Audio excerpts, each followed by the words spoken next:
मी गिरिजा तुम्हा सगळ्यांचं मनपूर्वक स्वागत करते आपल्या जिव्हाळ्याच्या कार्यक्रमात, ज्याचं नाव आहे स्पर्श वात्सल्याचा. Special partner Jagannath Gangaram Pednekar jewellers. आज आपण आलो आहोत गोरेगाव पश्चिम मधल्या प्रेमनगर परिसरात आणि मी आता भोसले कुटुंबात आले. माझं छान स्वागत झालं आहे आणि इथे आपण भेटणार आहोत भोसले कुटुंबात 25 वर्षांनंतर जन्माला आलेल्या छोटूशा परीला. तिचं नाव आहे आराध्या. चला आराध्याला आणि तिच्या कुटुंबियांना भेटूया. स्पर्श सुखाचा बालपणाचा अनुभवच नाता, स्पर्श वाचल्याचा, स्पर्श वाचल्याचा, स्पर्श वाचल्याचा.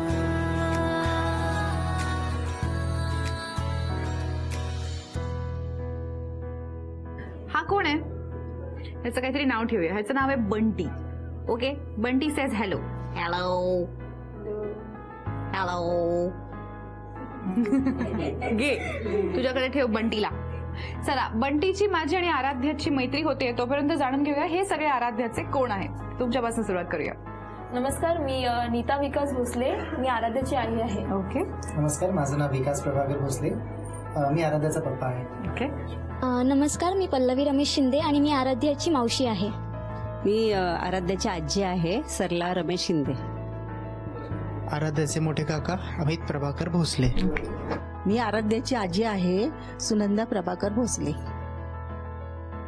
मी प्रभाकर भाऊसाहेब भोसले, आराध्याचा आजोबा आहे. सगळ्यांची ओळख झाली आहे. आता गप्पा मारूया आराध्याच्या आई बाबांशी. लग्नानंतर किती वर्षांनी जन्म झाला आराध्याचा? 1-1.5 वर्षांनी. अच्छा, तुम्ही असं लवकर प्लॅन करायचं नाही काय असं ठरवलं होतं? नाही, असं ठरवलं त्यांनी होतं की नको वगैरे, पण मी म्हटलं असं काही आमचं प्लॅनिंग वगैरे काही नव्हतं, पण जर राहिलंच तर आपण ओके कंटिन्यू करूया. Okay, great. आता आराध्या किती महिन्यांची आहे? आता 1 वर्ष 1 महिना. 1 वर्ष 1 महिना. अरे वा, आताच बर्थडे झाला. बर्थडे 1 जुलै. अरे वा.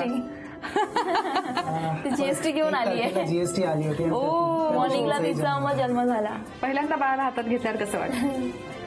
तो एक विलक्षण क्षण असतो, त्याच्यामुळे ते सांगू शकत नाही. पण एकदम असं म्हणजे एक वेगळीच भावना होती ती की मी आई तर झालीच होते, पण एक बाळ, एक एवढेच तिचे डोळे, तिचे कान, नाक वगैरे असं बघून की बापरे, आपल्यावरती पण आता खूप मोठी जबाबदारी झाली आहे एक स्त्री म्हणून स्वतः पण, आणि तिला पण पुढे घडवायचं हे सगळंच मला लक्षात होतं.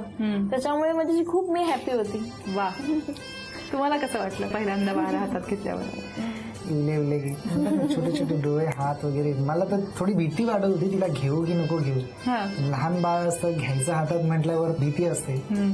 फर्स्ट टाइम सगळ्यांनाच भीती वाटते. आनंद वेगळा म्हणतात ना, मनापासून आनंद तो वेगळाच होता, सांगू नाही शकत मी. कसं बदललंय आयुष्य आराध्याच्या जन्मानंतर? खूपच मस्त, म्हणजे खूपच मी सांगू शकत नाही, कारण की ती माझ्यासाठी ती सर्वच आहे. तिच्यासाठी जे करता येईल तेवढं मी करते. इव्हन मी माझ्या आई वडिलांकडे जास्त करून घेते, कारण की थोडं कसं मी तिथे येऊन जाऊन असते, मग तिला सांभाळायचं वगैरे, मग सगळं त्यांच्या हातात असतं. मी कुठे येऊन जाऊन असते? मी माझ्या माहेरी असते, कधी इथे येऊन जाऊन असते, कारण की तिला सांभाळायला कोण नसतं ना, तर मग मला येऊन जाऊन करावं लागतं. कारण माझं ऑफिस चर्चगेटला असल्या कारणाने तिला सांभाळायसाठी होऊ शकत नाही. मग तिला आम्ही 6 महिने बेबी सिटिंगमध्ये ठेवलं होतं, कारण की 6 महिने मला सुट्टीच असल्या कारणाने मी थोडाफार तिला सांभाळू वगैरे शकली होती. पण त्याच्यानंतर मला ऑफिस जॉईन करायचं होतं, किंवा लगेच आम्ही रिप्लाय कसा हे करायचा, मग तिला कोण सांभाळणार, तर सगळा हा प्रश्न उद्भवला होता. मग म्हटलं आता कसं करणार, जास्त दिवस जाऊ शकत नाही तिथे. बरोबर. मग ह्यांनी सांगितलं बघ आता काय करूया. मग म्हटलं ठीक आहे, बेबी सिटिंग आहे, ठेवूया का? तर हो, मग त्यांनी स्वतःहून सजेस्ट केलेलं की नाही, तिथेच ठेव, जास्त कुठे तर तिला कसं कोणाच्या हातातही देऊ शकत नाही. मग तिला ठेवलं, पण आमचं ते असं मन नव्हतं तिला ठेवण्याचं. मग काय करायचं, म्हणजे ठेवायचंच की नाही ठेवायचं, असं म्हणजे कंटिन्यू करून मग 6 महिन्यापर्यंतच आम्ही हे घेतलं. मग तिच्या बर्थडे नंतर आम्ही तिला लगेच मग नाही म्हटलं, त्यांना सांगितलं की नाही. मग मी तिला निर्णय घेतला की मी तिला आईकडे ठेवून मग सुट्ट्या किंवा व्हॅकेशन मध्ये मी तिला इथे आणते वगैरे. ऍक्च्युली इथे कसं आहे, पाळणाघराचं स्टॉप करायचं रिझन असं झालं की पाळणाघरा जेव्हा ही सुरुवातीला सोडायची, मी कधी गेलो नव्हतो, पण मी जस्ट 2दाच तिला सोडायला गेलो. जेव्हा पहिल्यांदा सोडायला गेलो तेव्हा तिच्या नजरेत मला ऑब्झर्व झालं की ही कुठेतरी म्हणतात ना, एक मला सोडून जातात ते वगैरे सगळं ते फील तिच्या डोळ्यातनं दिसायला लागलं होतं. मी तेव्हा जाऊन दे म्हटलं, ओके असेल. बट जेव्हा सेकंड टाइम तिला मी बघितलं, ऑब्झर्व केलं, ती अक्षरशः माझ्या अंगावर अशी वरवर येत होती, ती जातच नव्हती. ती म्हणतात ना असं भांडतो पण ना, मला सोडू नका, मला सोडू नका. तसं तिचं झालं. मी तसं हिला सांगितलं की मला बरोबर वाटत नाहीये काहीतरी, की तिकडनं पाळणाघरातनं सोडव तिचं तिकडनं. आणि ते झालं आणि लगेच एक आठवडा पण नसेल झाला ही आजारी पडलेली. तुमची आराध्या आजारी पडली. ऍक्च्युली तिला फूड इन्फेक्शन माहित नाही कसलं काय तिने खाल्लं होतं बाहेरचं काय. नाही, ऑब्व्हियसली तिला लहान आहे इन्फेक्शन तिथे झालेलं. बाळ माहितीये ना रेंगत रेंगत कुठेही जातं आणि काही उचलून खातं ते. बरोबर. तर तिने काहीतरी खाल्लं तर मग त्याच्यामुळे तिला सकाळी उलट्या वगैरे झाल्या त्या. बरं. पण नेक्स्ट डे तिला बरं वाटलं म्हणून म्हटलं की ठीक आहे एवढं काय डॉक्टरला दाखवायची गरज नाही. पण तरी हिला म्हटलं की तू एक काम कर घरी जा तिला घेऊन जा आणि डॉक्टर तिचं सगळं म्हणतात ना बाळपण सगळं तिकडचं आहे म्हणून तिला म्हटलं तू जाऊन तिकडे चेकअप करून घे नीट एकदा काय म्हणतात ते. मग डॉक्टरांनी तर सांगितलं की तुम्हाला वाटतं तिला ऍडमिट करावं लागेल हे ते ऐकूनच आम्हाला सगळ्यांना एकदम खूप असं की नाही असं कसं म्हणजे जरा बघा चेक करा. तिला मग चेक केलं पूर्ण तिचे सगळे रिपोर्ट्स जे मोठ्या माणसांचे करतात ते ऍक्च्युली जर लहान मुलांना कधी बघू नये म्हणतात तर तिने लहान वयात पाळणा घर म्हणजे अशा सगळ्या गोष्टी बघितल्या की ते मला कधी म्हणजे कुठेतरी पटत नव्हतं. त्याच्यामुळे मी म्हटलं की आणि आम्हालाही असं वाटत होतं की ती बेबी रिंगला असताना पण आम्हाला एक दिवस पण ती अशी नीट नाही गेली रडतच जायची आणि येताना अशी म्हणजे रडायची आणि अशी हसत पटकन उडी मारायची. तर ते सगळं मला माहिती होतं की तिथे कदाचित खाण्यापिण्यामध्ये किंवा मुलांमध्ये या घरी कधी आमच्या नकळत त्याच्यामुळे कदाचित इन्फेक्शन वगैरे झालं असेल. मग खूप रिपोर्ट्स काढले तिचे ते रात्रभर दिवसभर असे चेकअप्स वगैरे चाललेले. मग त्याच्यानंतर त्यांच्यामध्ये खूप रिपोर्ट्स काढल्यानंतर कळालं की इन्फेक्शन झालंय. थोड्याशा नॉर्मल पेशी पण आपल्या बारीक झाल्यामुळे कमी होतात तर त्या तिच्यामध्ये झाल्या होत्या. मग आम्हाला असं खूप म्हणजे असह्य झालं होतं की हे सगळं लहान मुलाच्या बाबतीत असं घडू पण नाही. मग तिला सांगितलं डॉक्टरांनी नाही तुम्ही ठेवा तिला 3-4 दिवस ऍडमिटच करावं लागेल. बापरे. लहान बाळांना आजारी बघून अजिबात चांगलं वाटत नाही. त्यांना जो काही होत असतो त्रास त्याच्या दुपटीने आपल्याला होतो. मी अगदीच समजू शकते. पण मग पुढे बरी झाली आणि हो सगळं छान व्यवस्थित झालं. झाली. बरी झाली ती आता तर आहे नॉर्मल आहे. तिचं असं काय संपलं किंवा तिला काय हवं असेल तर मग असं मामा असं आणून देणार मग काका म्हणजे सगळेजण असं तिच्यासाठी आहे सगळे तुस्तुक आहेत. त्याच्यामुळे तिला त्रास झालेला असं कोणालाच आवडणारच नाही कारण की लहानपणाने आमच्या घरात ती मुलगी फर्स्ट आहे.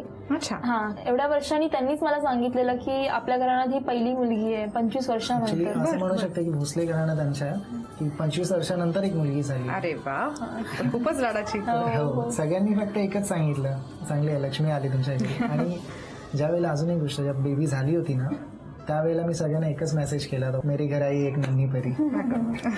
How sweet. आज आपण आहोत छोटूच्या आराध्याच्या घरी आणि आता आपण तिच्या दोन्ही आज्यांची आणि आजोबांची गप्पा मारणार आहोत. कसं वाटलं तर पहिल्यांदा जेव्हा सुनंदी गुड न्यूज सांगितली तेव्हा? आनंद वाटला आम्हाला. आनंद वाटला. वाट बघत होतात? वाट बघत होतो. ओके. आई तुम्हाला आधी फोन केला होता काय म्हणाली लेक फोनवर? की अशी मी प्रेग्नन्सी राहिली आहे आणि तर मला आनंद झाला. ओके असं सो आनंदच झाला. आनंदच झाला. अरे वा. हॉस्पिटलमध्ये दोघेही होतात? आम्हाला नंतर कळालं. नंतर कळालं पण पहिल्यांदा बाळ हातात घेतलं? त्यांच्याकडे होता आधी आम्ही नंतरच गेलो. ओके. पाऊस होता ना भयंकर पाऊस होता. ती जेव्हा जन्माला आली त्या दिवशी जीएसटी होती आणि खूप ती यायच्या अर्धा तास अगोदर असा पाऊस झाला की समोरची झाडं सुद्धा कोसळली. अरे बापरे. नंतर ते अर्धा तास दमदार आगमन झालं. एकदम दमदार आगमन झालं. 25 वर्षानंतर घरात मुलगी झाली आहे. कसं वाटलं त्याबद्दल? तुम्हाला मुलगीच हवी होती? हो मुलगीच हवी होती. अरे वा. कारण पहिला मोठ्या मुलाला मुलगा आहे त्याच्यामुळे आता मुलगीच नव्हती आमच्याकडे आणि मला सुद्धा दोन्ही मुलगे आहेत. आराध्याबद्दल काय स्वप्न पाहिली आहेत? पुढे तिने काय करावं तुम्हाला काय वाटतं? आमच्या घरामध्ये सगळे म्हणतात तिला असं काहीतरी बनवायचंय. असं काहीतरी म्हणजे तिला ऍक्टर मध्ये जास्त त्यांना आवड आहे सगळ्यांना. ऍक्टिंग करायची तिला? अरे वा. बर. आणि तुम्हाला काय वाटतं? काही आपण काय असं आमच्या घरात म्हणतात ना असं सगळं चाललेलं आहे मुलाचं आणि सुनेचं की तिला ऍक्टर बनवायचं. आजोबांना विचारते तुमच्या घरात 25 वर्षांनंतर मुलगी झाली आहे कसं वाटलं जन्मानंतर तिच्या? मला तर आनंद वाटला पण ह्यांचं काय माहित नाही. बरोबर. दोन्ही आज्यांची गप्पा मारून झाल्या आहेत. आता आपण त्यांच्याबरोबर एक छोटासा खेळ खेळणार आहोत. तर आज्यांनो खेळ असा आहे की इथे छान मणी ठेवले आहेत आणि दोरे आहेत तुमच्या समोर. तुम्हाला या मण्यांची एक छानशी माळ ओवायची आहे आणि ती ओवून गाठ मारून पूर्ण करायची आहे. ठीक आहे. तुमच्याकडे 1.5 मिनिटांची वेळ आहे. 1.5 मिनिटांच्या वेळेत जास्तीत जास्त मण्यांची माळ जी आजी बनवेल ती आजी जिंकणार आहे आराध्यासाठी खास झी युवातर्फे एक चांदीची भेटवस्तू. कळला गेम? समजलाय खेळ? सुरुवात करायची. तुमची 1.5 मिनिटांची वेळ सुरू होते आता. 4-5 जाऊ ना.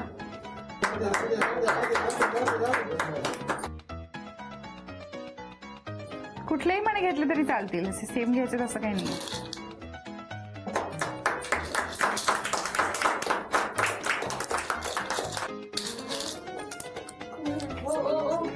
शेवटचे 20 सेकंद राहिले. तुम्हाला माळ कापून मग गाठही मारायची आहे.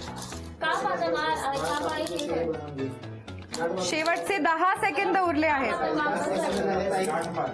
10, 9, 8, 7, 6, 5, 4, 3, 2, 1. वेळ संपली.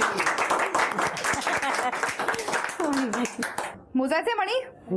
ओके, आधी ही माळ मोजूया. 1, 2, 3, 4, 17, 18, 19, 20. अरे वा, द्या. 1, 2, 3, 4, 16, 17, 18. 2 मणी कमी आहे. सुनंदा आजी जिंकले आहेत. अभिनंदन. सुनंदा आजी जिंकले आहेत. आराध्यासाठी खास झी युवातर्फे ही चांदीची भेटवस्तू.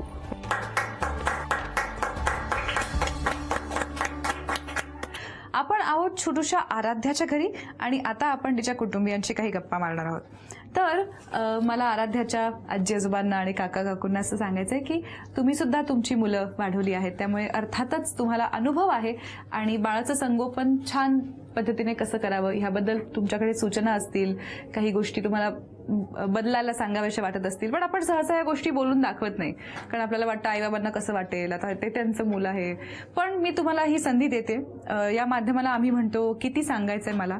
तुमच्या मनात जर आराध्याच्या आईबाबांविषयी काहीही असेल, मग तुम्हाला कौतुक करायचं असले असते चालेल, जराशी कान उघडणी करायची असली असतीही चालेल.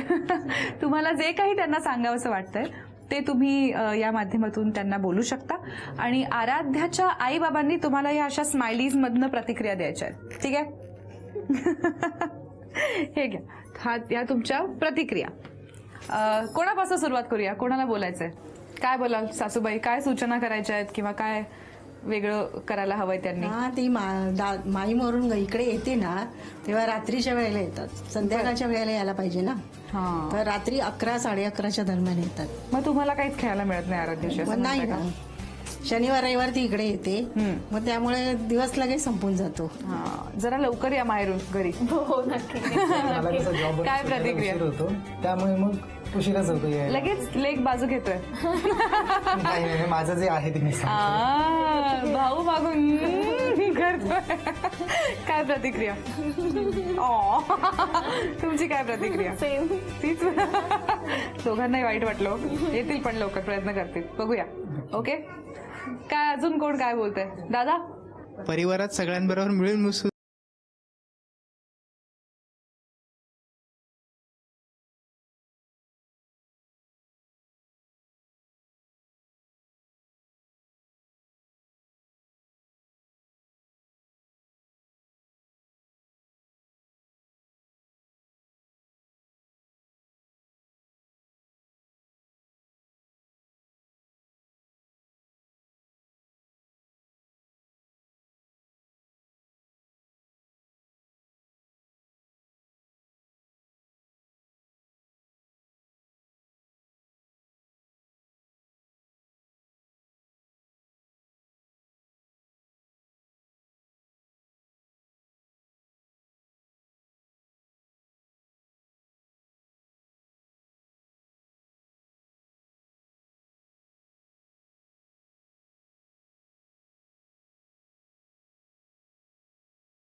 सगळ्यांच्या मनातलं आपण जाणून घेतलंय आणि तुमच्याही मनात अर्थात अनेक गोष्टी असतील, एकमेकांकडनं अपेक्षा असतील.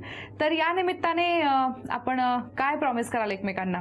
आराध्या सुद्धा समोर आहे, तिच्या साक्षीने एकमेकांना काय प्रॉमिस कराल, कसे बदल घडवणार आहात एकमेकांमध्ये? आमच्याकडे तरी हात हातात घेऊन प्रॉमिस करतात. हात हातात घ्यायला लावायचं ना? हो हो हो. मावशी म्हणाली हो, हात हातात घ्या बरे. बरं, आता तुम्ही त्यांच्याकडे बघा आणि तुम्ही त्यांना म्हणा राज असा. म्हणजे अजिबात नाही असं आहे का? बोला बोला. नाही, माझं प्रॉमिस आहे की तिला मला खूप चांगलं म्हणजे असं लाईफ द्यायचंय, एक चांगलं शिक्षण देऊन एक चांगली व्यक्ती घडवायचंय. तर नक्कीच यासाठी मी जेवढं होईल तेवढं नक्कीच करेन. तर माझं प्रॉमिस आहे की मी तिला सांभाळून घेईन आणि तुमच्याकडे ती हवी असते ना, मग तसं तुम्ही पण तसं करा, मग नक्कीच ती तुमच्याकडे आणून ठेवेन तिला. ओके, काय प्रॉमिस आहे तुमचं? माझंही तेच म्हणणं आहे, तिला जे काही म्हणतात ना मनातल्या इच्छा मनोकामना ज्या आहेत ते सगळं पूर्ण करण्याचे मी पूर्ण प्रयत्न करेन. अरे वा, ओके. आराध्याच्या साक्षीने तिच्या आईबाबांनी एकमेकांना प्रॉमिस केलं आहे. आता आपण त्यांच्याबरोबर एक मजेदार खेळ खेळूया. तर खेळ असा आहे की इथे एक छोटूसं बाळ आहे, अगदी आराध्यासारखं. आराध्याला तुम्ही जसं रोज तयार करता तसंच तुम्हाला या बाळाला तयार करायचंय. इथे बाळाला तयार करण्यासाठी वेगवेगळ्या गोष्टी ठेवल्या. 8 गोष्टी आहेत. या 8 गोष्टी बाळाला व्यवस्थित एकतर घालायच्या आहेत, कपडे आणि डायपर असल्यास, किंवा पावडर काजळ अशा गोष्टी असल्यास त्या लावायच्या आहेत, पण व्यवस्थित करायचं आहे आणि ते सगळं करून बाळाला छान तयार करायचंय. ठीक आहे. या 8 गोष्टींपैकी कमीत कमी 6 गोष्टी तुम्ही बाळाला व्यवस्थित घातल्या पाहिजेत आणि बाळाला तयार केलं पाहिजे. तुमच्याकडे 2 मिनिटांची वेळ आहे.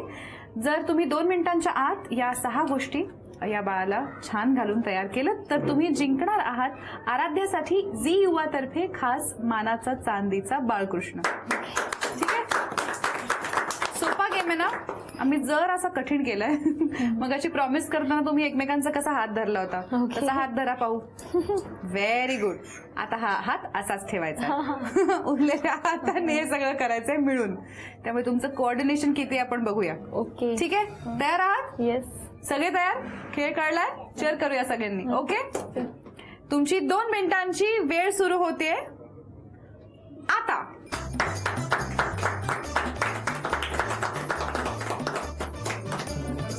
लवकर लवकर.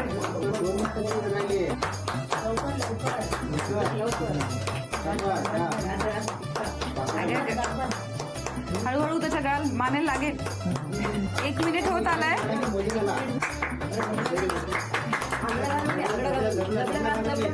त्याची सगळी बटन्स लावायला लागतील तुम्हाला.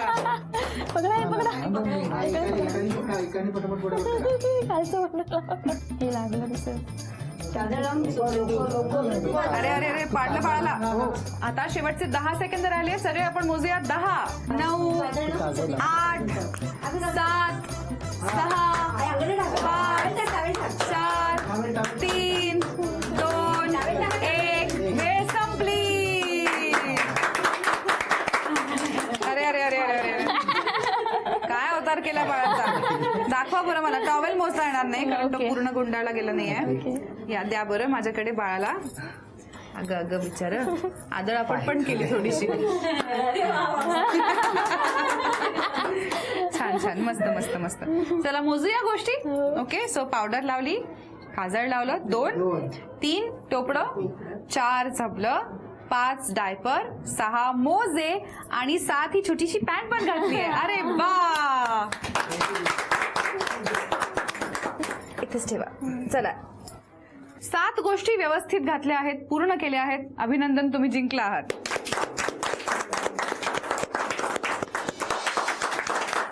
तुम्ही आराध्यासाठी जिंकला आहात झी युवा तर्फे खास मानाचा चांदीचा बाळकृष्ण. आज आपण भेटलो छोट्याशा आराध्याला आणि तिच्या कुटुंबियांना. खरंच खूप मजा आली. त्यांचे सगळे अनुभव जाणून घेतले. आशा आहे तुम्हालाही हा भाग आवडला असेल. अशाच अनेक इटुकल्या पिटुकल्यांचे पहिले अनुभव जाणून घेणार आहोत आपल्या या जिव्हाळ्याच्या कार्यक्रमात स्पर्श वात्सल्याचा. Special partner Jagannath Gangaram Pednekar jewellers.